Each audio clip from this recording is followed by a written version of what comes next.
Hello everyone.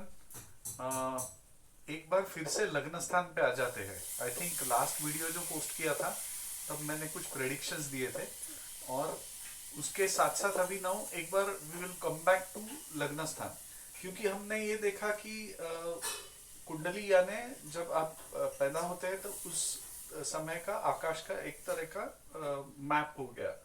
लेकिन जो मैंने बोला था कि लग्न स्थान यानी ईस्टर्न होराइजन में आप जब पैदा हुए उस टाइम पे जो राशि थी वो लग्न राशि।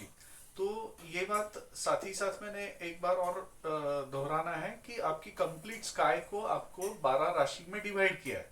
अब ये 12 राशि में डिवाइड करने के कारण when the earth completes a rotation around itself, मतलब एक दिन में 24 घंटे में ये 12 राशि पूरी turn by turn eastern horizon पे आके चली जाती है।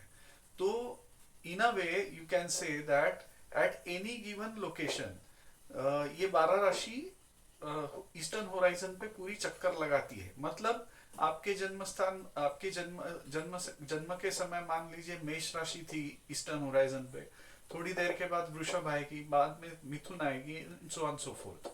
तो लगभग 2 घंटे एक लग्न राशि रहती है। अच्छा, ये बात भी मैंने बताई थी कि लग्न राशि का डायरेक्ट ताल्लुकात आपके नेचर या टेम्परामेंट से है।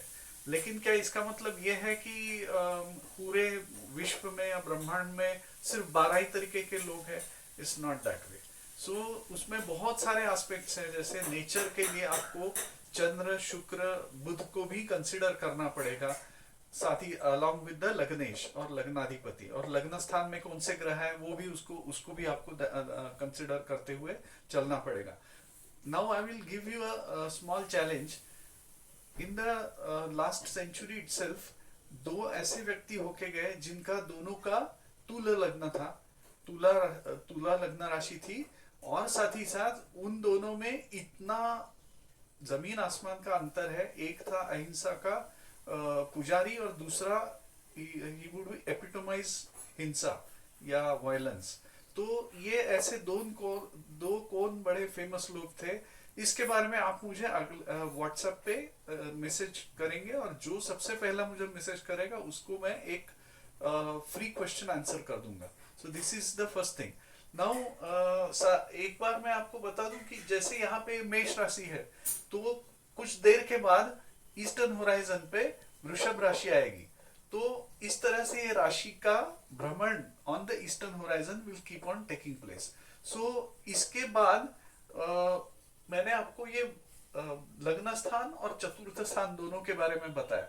सो ये जो स्थान है 1 और 4 और 7 और 10, ये चारों स्थान, इनको केंद्र स्थान बोला जाता है।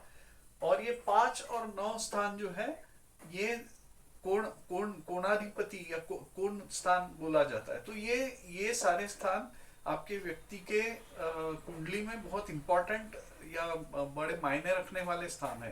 तो इसके बारे में स्टेज बाय स्टेज हम देखते जाएंगे। आप मेरा चैनल लाइक करना, सब्सक्राइब करना ना भूलें। Thank you.